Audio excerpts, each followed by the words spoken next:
Hey guys, so we haven't read from Room 1 in a while, and the last time we read was chapter 10, Prospects. And in this chapter, if you remember, Mrs. Mitchell was on her way to see the superintendent to ask him to please not close their elementary school. And she didn't want it closed because the kids would have to travel 45 minutes to the nearest school one way, but also then she wouldn't have a job. If you remember, I actually asked you about the idiom slamming the lid on a coffin, or the simile, and a lot of you got that. A few of you were confused. If you closed school, it would be like slamming the lid on the coffin. What they mean there is that if you close the school, you're going to shut everything down, and it's really final, kind of like the last time you would close a coffin. Anyway, the chapter goes on, and Ted is pretty nervous because he thinks he just got caught, and Mrs. Mitchell wasn't worried about it, but then she went back and she was thinking about it, and she thought that Ted looked guilty, and that's because he had been out helping at the farm. So, here we are, chapter 11, Fair and Square. Room 1 seemed especially small to Ted on Thursday morning. In a school with only 9 students, there's no way for a kid to lay low. Ted couldn't make himself invisible, but his assignments provided pretty good camouflage. First, he slogged away on his historical fiction book report at his social studies desk. Then he dug into his booklet of extra credit word problems at his math desk. He kept his eyes only on his work, and he kept a serious look on his face. Ted had been surprised the evening before. He'd felt sure that Deputy Linwood was going to track him down and give him a little ride in the police cruiser. Mrs. Mitchell had definitely seen him at the Andersons' farm. She had looked right at him. She'd even waved. She must have known he shouldn't have been there. Ted had gone to bed Wednesday night feeling certain that by morning he'd be in jail, right next to the cell holding April and her mother and brother. But nothing had happened. He was even more surprised at the start of the day when Mrs. Mitchell didn't say anything to him, didn't even give him a funny look. It was like nothing had happened, but he kept clear of his teacher as much as possible anyway. He went about his business. When Mrs. Mitchell spoke to him, he spoke back. When she smiled at him, he smiled back.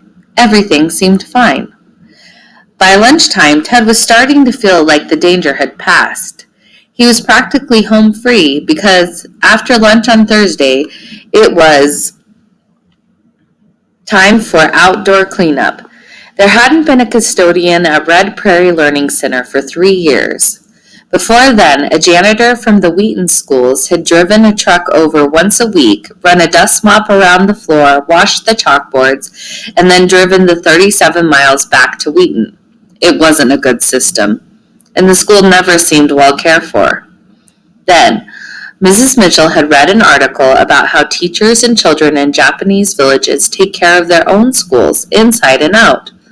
The article said it made the children feel more responsible, providing a good learning activity, and helped create school spirit. Mrs. Mitchell liked the idea, so she had written a proposal. She and her students would do a little classroom cleaning every day, like dusting and washing desks and sweeping the floors. Then there would be an outdoor work period every Thursday afternoon and a thorough indoor cleaning session every Friday afternoon. That way, the yard and the classroom would be tidy and clean at the start of each new week. And for occasional jobs like mowing or snow plowing, the school district could hire the town hall handyman and pay him by the hour. Mr. Stewart had liked the idea too, mostly because it saved the district money. And once the plan was put into action, the Wheaton School Board even increased Mrs. Mitchell's salary a little, something that hadn't happened for a long time. Ted enjoyed the outdoor work more than the classroom chores, and on this particular Thursday, being outside felt great to him. If he could stay away from his teacher, maybe she'd forget all about yesterday afternoon. Ted had chosen a job he could do alone, far away from where Mrs. Mitchell was leading the 4th grade leaf-raking brigade. Ted carried the 2 heavy outside doormats over to the low chain-link fence and draped them over the top rail.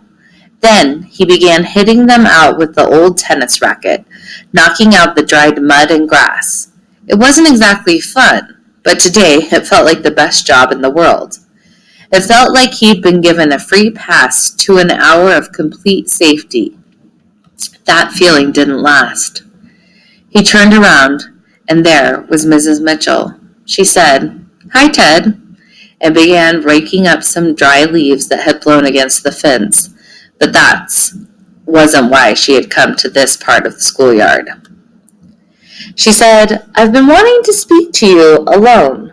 Do you mind if I ask why you were coming out of the driveway at the Andersons' farm yesterday afternoon?" Ted gulped. He said, and then took another 3 whacks at a doormat. Ted had known Ruby Cantrell was going to ask him why he was buying matches and candles at the market, so he planned out what to tell her in advance. Something that made sense, something that wasn't a lie. But this was different. He'd been thinking ever since yesterday about what to say to his teacher. He had nothing, and it was already taking him much too long to answer Mrs. Mitchell. Because it never takes long to tell the truth. No matter what he said now, it was going to sound like a lie. Ted gulped again and said, "I was there, well, it's sort of a Boy Scout project I'm doing." Ted felt like he had been using his Boy Scout connection a lot in the past few days. But Mrs. Mitchell didn't know that. And what he'd just told her was true. Sort of. Ted kept beating clouds of dust out of the doormat so he wouldn't have to look at his teacher. She said. "I thought the scout troop shut down when the Kyler boys moved away." "Well, yeah," said Ted, "but I'm still a scout, on my own." "Oh, that's interesting. And this project? What is it about?" Ted gulped a 3rd time. If he told his teacher the truth, he'd have to break his promise to April and her mom. And if he lied, it would have to be a whopping big one to get Mrs. Mitchell off the case. Ted felt awful. He didn't want any lies at all, big or small. Mrs. Mitchell could see Ted was upset. He had a 2-handed grip on the tennis racket now, and he was giving the doormats a terrible thrashing. Ted thought, "I can't lie to Mrs. Mitchell, but I promised I wouldn't tell. I promised. I have to keep my promise." And in the stress of the moment, with the dusty tennis racket in mid-swing, Ted saw what a powerful grip a promise can have. And not just on him. A promise can grab hold of anyone. Even a teacher. He stopped beating the doormat, turned to Mrs. Mitchell, and looked her right in the eye. He wanted her to see he was telling the truth. "Mrs. Mitchell, I can't tell what my project's about because I promised I'd keep it a secret. But I can make you a promise too. I promise that I'm not doing anything wrong out there. Not one thing." And then Ted raised his right hand with his first 2 fingers held up in a salute. Scout's honor. Mrs. Mitchell looked into Ted's face. She loved this boy. She loved all her students, even the 8th grade boys and girls, who sometimes seemed to do their best to be unlovable. Didn't matter. She loved them all. As far as she knew, Ted had never lied to her, not once in all the years she'd known him. And she had no reason to think he was lying now. He was the most dependable child in room 1. His work was always done well and done on time. He studied for tests. He did his outside reading. He delivered the newspapers to her front porch every morning without fail. Still, something odd was going on, and it made her uneasy to accept this promise without knowing more.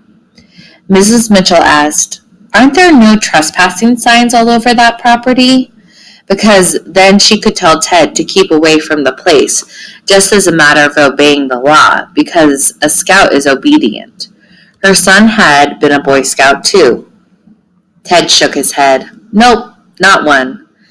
Mrs. Mitchell recalled reading about that in the Weekly Observer. The banks had so many abandoned properties on the Great Plains, they had stopped putting up no trespassing signs to help cut their costs. She said, Ted, I know you're a good boy, but I don't want you getting into trouble out there, that's all. He said, Oh, I'm not, really. Ted felt like he'd hooked a fish, but it wasn't in the canoe yet. Because if Mrs. Mitchell picked up the phone and asked Deputy Linwood to drive out to the Andersons' place and take a look around, his so-called project would be finished. And then Ted saw what to do.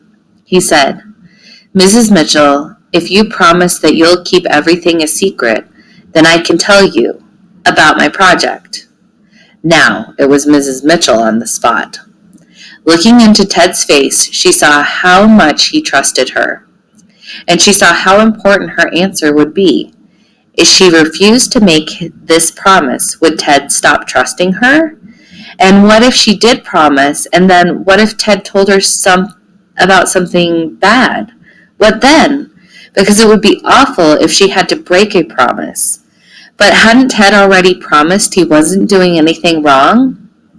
A person who teaches school for 18 years becomes a good judge of character.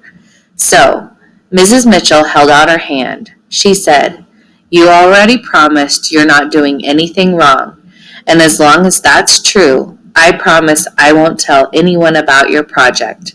That sound fair?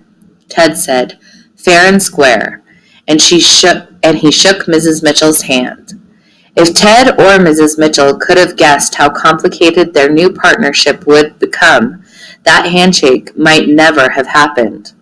But it did, because a promise is a powerful thing.